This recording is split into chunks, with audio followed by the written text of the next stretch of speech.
ಧನುರಾಶಿಯ ಚಿಂತನೆಯನ್ನು ಈಗ ನಡೆಸೋಣ. ಧನುರಾಶಿಯವರು ಅತ್ಯಂತ ಧಾರ್ಮಿಕ ಸ್ವಭಾವದವರು, ಹರಿವಾಯು ಗುರುಗಳನ್ನು ನಂಬುವಂಥವರು ಆಗಿರ್ತಾರೆ. ವಿಶೇಷವಾಗಿ ತಮ್ಮ ಉದ್ದೇಶ ಏನಿರುತ್ತೋ ಅದರ ಕಡೆ ತೀಕ್ಷ್ಣವಾದ ಏಕಾಗ್ರತೆಯನ್ನು ಕೂಡ ಹೊಂದಿರ್ತಾರೆ. ಇಂತಹ ಧನುರಾಶಿಯವರಿಗೆ ಪ್ರಸ್ತುತ ಜುಲೈ ತಿಂಗಳಲ್ಲಿ ಹೇಗಿದೆ ಎಂಬುದನ್ನು ನಾವು ಚಿಂತನೆ ಮಾಡ್ತಾ ಹೋಗೋಣ. ಈಗ ವೃಷಭ ರಾಶಿಗೆ ಕುಜ ಪ್ರವೇಶ ಮಾಡಿದ್ದಾನೆ ಜೂನ್ 20ರಿಂದ ಆಗಸ್ಟ್ 3 ತನಕ. ಮತ್ತು ಈಗ ಕರ್ಕಾಟಕದಲ್ಲಿ ಉಚ್ಚ ಸ್ಥಾನದಲ್ಲಿ ಗುರು ಇದ್ದಾನೆ, ಹಾಗೂ ಚತುರ್ಥ ಸ್ಥಾನದಲ್ಲಿ ಶನಿ ಇದ್ದಾನೆ. ಇದೆಲ್ಲದರ ಒಂದು ವಿಮರ್ಶೆಯನ್ನು ಮಾಡ್ತಾ ಧನುರಾಶಿಯವರಿಗೆ ಪ್ರಸ್ತುತ ಸ್ಥಿತಿಗಳು ಹೇಗಿದೆ ಅನ್ನೋದನ್ನು ನಾವು ಚಿಂತನೆ ಮಾಡ್ತಾ ಸಾಗಬೇಕು. ಈಗ ಧನುರಾಶಿಯವರಿಗೆ 8ನೇ ಮನೆಯಲ್ಲಿ ಗುರು ಇರೋದು, ಆದ್ದರಿಂದ ಗುರುಬಲ ಇಲ್ಲ ಈ ವರ್ಷ. ಗುರುಬಲ ಅಂದರೆ ಇಲ್ಲಿಯ ತನಕ ಗುರುಬಲ ತುಂಬ ಚೆನ್ನಾಗಿತ್ತು. ಮೊನ್ನೆ ಜೂನಿಂದ ಗುರುಬಲ ಯಾವಾಗ ಕಳೆದುಕೊಂಡಿದ್ದಾರೋ ಆರೋಗ್ಯದಲ್ಲಿ ವ್ಯತ್ಯಾಸ, ಮಾನಸಿಕ ಒತ್ತಡಗಳು ಇವೆಲ್ಲವೂ ಕೂಡ ಹೆಚ್ಚಾಗಿದೆ.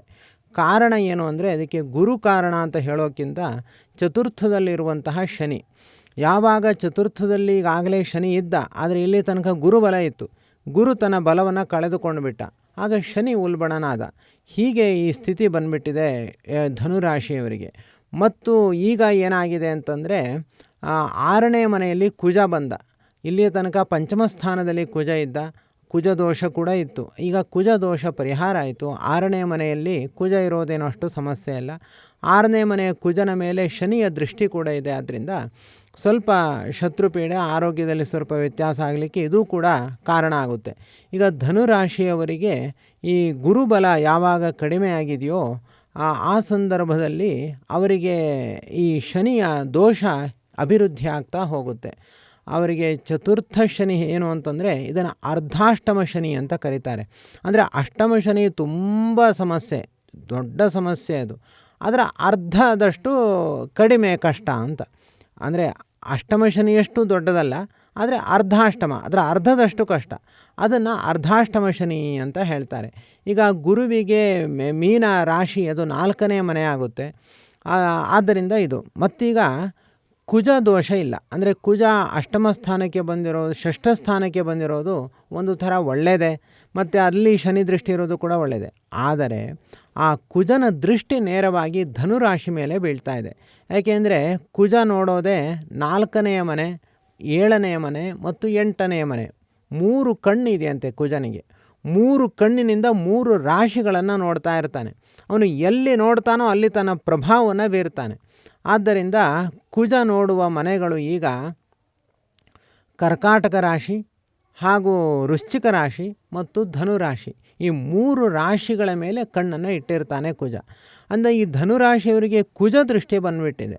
ಅಂದರೆ ಈಗ ಷಷ್ಠ ಸ್ಥಾನದಲ್ಲಿ ಕುಜ ಇದ್ದರೂ ಕೂಡ ತನ್ನಿಮಿತ್ತಕವಾದ ಸಮಸ್ಯೆಗಳಿಲ್ಲದೇ ಇದ್ದರೂ ಕೂಡ ಕುಜನ ದೃಷ್ಟಿ ಬಂದಿರೋದ್ರಿಂದಾಗಿ ಕುಜ ದೋಷ ಬರ್ತಾ ಇದೆ. ಅಂದ ಮಾನಸಿಕ ಉದ್ವೇಗಗಳು, ಮಾನಸಿಕ ಭಯ, ಆತರ, ಆಮೇಲೆ ಕೆಲಸ ಆಗದೇ ಇರುವಂಥದ್ದು, ಭೂ ವ್ಯವಹಾರದಲ್ಲಿ ಅವರೇನಾದರೂ ಕೈ ಹಾಕಿದ್ರೆ ಅವರಿಗೆ ಈಗ ಸದ್ಯದಲ್ಲಿ ಚೆನ್ನಾಗಿಲ್ಲ, ಅದು ಸಮಸ್ಯೆ ಆಗಿಬಿಡುತ್ತೆ.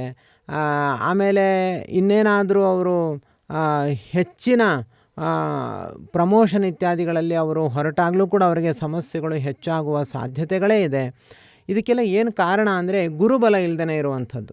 ಯಾವಾಗ ನಮಗೆ ಉಳಿದೆಲ್ಲ ಗ್ರಹಗಳ ಬಾಧೆ ಇದ್ದು ಗುರುಬಲ ಚೆನ್ನಾಗಿತ್ತು ಅಂತಂದರೆ, ಗುರುಗಳ ಅನುಗ್ರಹ ಇದೆ, ತೊಂದರೆ ಇಲ್ಲ, ನಮಗೆ ಕೆಲಸ ಆಗುತ್ತೆ, ಅಲ್ಪ ಸ್ವಲ್ಪ ಕಷ್ಟಗಳಿರುತ್ತೆ ಅಂತ ಹೇಳ್ಬೋದು. ಆವಾಗ ಗುರುಬಲ ಹೋಗಿಬಿಡುತ್ತೋ ಆಗ ನಮಗೆ ಉಳಿದ ಗ್ರಹಗಳ ಪ್ರಭಾವ ಹೆಚ್ಚಾಗಿ ಬಿಡುತ್ತೆ. ಆವಾಗ ಕಷ್ಟ ಕಾರ್ಪಣ್ಯಗಳನ್ನು ಎದುರಿಸಲಿಕ್ಕೆ ಯಾರೂ ಇಲ್ಲದ ಆಗಿಬಿಡುತ್ತಲ್ಲ ಅನ್ನುವಂತಹ ಚಿಂತೆ ಬರುತ್ತೆ. ಮಗುವಿಗೆ ತಾಯಿ ಒಬ್ಬಳು ರಕ್ಷಕಳಾಗಿ ಇದ್ದಾಗ ಯಾರು ಏನಂದರೂ ಕೂಡ ಅಥವಾ ಯಾರು ಏನೇ ಮಾಡಿದ್ರೂ ಒಂದು ಮನಸ್ಸಿನಲ್ಲಿ ಒಂದು ಆ ಮಗುವಿಗೆ ಒಂದು ಧೈರ್ಯ, ವಿಶ್ವಾಸ ಇರುತ್ತೆ, ತಾಯಿ ಇದ್ದಾಳೆ ಅಂತ.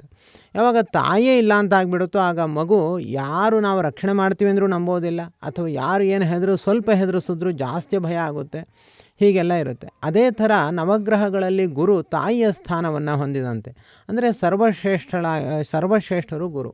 ಯಾವಾಗ ನಾವು ಗುರುಗಳ ಆಶಯವನ್ನು ಹೊಂದಿರ್ತೇವೋ ಅವಾಗ ಯಾವ ಸಮಸ್ಯೆ ಇಲ್ಲ. ಯಾವಾಗ ಗುರುವೇ ಇಲ್ದಂಗೆ ಆಗ್ಬಿಡುತ್ತೋ ಆವಾಗ ಉಳಿದೆಲ್ಲ ಗ್ರಹಗಳ ಸಮಸ್ಯೆಗಳು ಉಲ್ಬಣಾವಸ್ಥೆಗೆ ತಿರುಗುತ್ತೆ.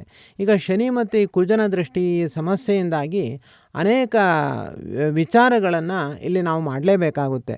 ಹಾಗೇಳಿ ಸುಮ್ಮನೆ ಕೂತು ಬಿಟ್ಟರೆ ಇನ್ನಷ್ಟು ಸಮಸ್ಯೆ ಹೆಚ್ಚಾಗುತ್ತೆ. ಹಾಗಾಗಿ ನಾವೇನು ಮಾಡ್ಬೋದು ಅಂದರೆ ತುಂಬ ಸುಲಭ ಪರಿಹಾರ ಇದೆ. ಕಷ್ಟಗಳು ತುಂಬ ಇದೆ, ಪರಿಹಾರ ಸುಲಭ ಇದೆ. ಏನಂದರೆ ಗುರುಗಳನ್ನೇ ಶರಣಾಗತರಾಗೋದು. ಇದೇ ಮುಖ್ಯವಾದ ಪರಿಹಾರ ಅಂತ ಧನುರಾಶಿಯವರಿಗೆ ಹೇಳ್ಬೋದು. ಕಾರಣ ಏನಂದರೆ ಧನುರಾಶಿಯವರನ್ನು ನಿಯಮನ ಮಾಡುವಂಥವನು ಗುರುವೇ. ಮೀನರಾಶಿ ಹಾಗೂ ಧನುರಾಶಿ ಎರಡಕ್ಕೂ ಕೂಡ ಒಡೆಯ ಅದು ಗುರು. ಬೃಹಸ್ಪತ್ಯಾಚಾರ್ಯರ ಆಧೀನ್ಯಕ್ಕೆ ಒಳಪಟ್ಟಿದೆ ಈ ಧನುರಾಶಿ. ಆದ್ದರಿಂದ ಧನುರಾಶಿಯವರಿಗೆ ಗುರುವಿನ ಅನುಗ್ರಹ ತುಂಬ ಬೇಗ ಆಗುತ್ತೆ. ಅದಕ್ಕಿಂತ ತುಂಬ ಮುಖ್ಯವಾದ ಅಂಶ ಇಲ್ಲಿ ಏನು ಅಂತಂದರೆ ಧನುರಾಶಿಯವರಿಗೆ ಗುರುಗಳ ಮೇಲೆ ವಿಶ್ವಾಸ ಕೂಡ ತುಂಬ ಚೆನ್ನಾಗೇ ಇರುತ್ತೆ. ಆದ್ದರಿಂದ ಅವರು ಅತ್ಯಂತ ವಿಶ್ವಾಸಪೂರ್ವಕವಾಗಿ ಇವರು ಗುರುಗಳ ಆರಾಧನೆಯನ್ನು ಮಾಡಿದಾಗ ಗುರುಗಳು ತುಂಬ ಬೇಗ ಇಷ್ಟಾರ್ಥವನ್ನು ನೆರವೇರಿಸ್ತಾರೆ. ಅದಕ್ಕೋಸ್ಕರ ಈಗ ಇಲ್ಲಿ ಏನು ಅಂತಂದರೆ ಆಗಸ್ಟ್ 30ನೇ ತಾರೀಕು ರಾಯರ ಆರಾಧನೆ ಬರ್ತಾ ಇದೆ.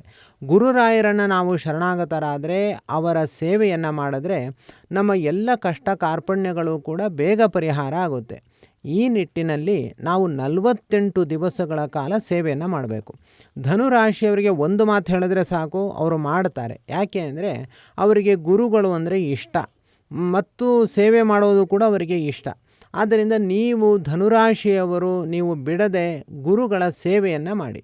48 ದಿವಸಗಳ ಕಾಲ ಸೇವೆಯನ್ನು ನೀವು ಆಚರಣೆ ಮಾಡೋದರಿಂದ ಈ ಗುರುಗಳು ಸ್ವತಃ ನಿಮಗೆ ಅವರು ಅನುಗ್ರಹವನ್ನು ಮಾಡ್ತಾರೆ. ಕಷ್ಟ ಕಾರ್ಪಣ್ಯ ಎಲ್ರಿಗೂ ಇರುತ್ತೆ, ಆದರೆ ಕೆಲಸ ಆಗೋದು, ನಮ್ಮ ಸಮಸ್ಯೆಗಳು ಪರಿಹಾರ ಆಗೋದು ಅದು ಮುಖ್ಯ ಆಗಿಬಿಡುತ್ತೆ.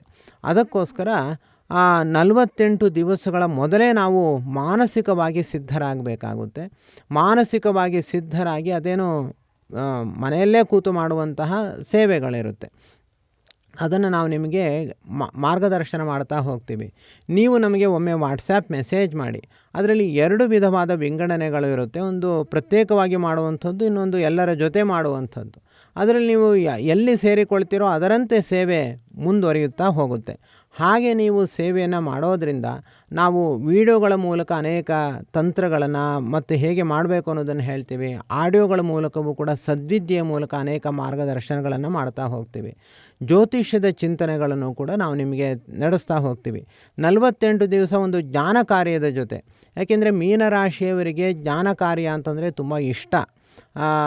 ಆದ್ದರಿಂದ ಜ್ಞಾನ ಕಾರ್ಯದ ಜೊತೆ ಈ ಸಾಧನೆ ನಡೀತಾ ಹೋಗುತ್ತೆ. ಅದು ಒಂದು ಥರ ಆಕರ್ಷಕವಾಗಿ ಇರುತ್ತೆ ಮತ್ತು ಒಂದು ಒಳ್ಳೆಯ ನೆಮ್ಮದಿ ಮತ್ತೇನೋ ಇವತ್ತಿನ ದಿವಸವನ್ನು ನಾನು ಸಾರ್ಥಕ ಮಾಡಿಕೊಂಡೆ ಅನ್ನುವಂತಹ ಭಾವನೆ ಇದೆಲ್ಲವೂ ಕೂಡ ನಿಮಗೆ ಖಂಡಿತ ಮೂಡುತ್ತೆ. ನೀವು ಈ ಸೇವೆಯಲ್ಲಿ ಪಾಲ್ಗೊಳ್ಳಿ, ಎಲ್ಲ ರೀತಿಯಲ್ಲೂ ಕೂಡ ನಿಮಗೆ ಶ್ರೇಯಸ್ಸಾಗುತ್ತೆ. ಯಸ್ಸರ್ವಗುಣಸಂಪೂರ್ಣಃ ಸರ್ವದೋಷ ವಿವರ್ಜಿತಃ ಪ್ರೀಯತಾಂ ಪ್ರೀತೇವಾಲಂ ವಿಷ್ಣೋರ್ಮೇ ಪರಮಃ ಸುಹೃತು. ಶ್ರೀಕೃಷ್ಣಾರ್ಪಣಮಸ್ತು.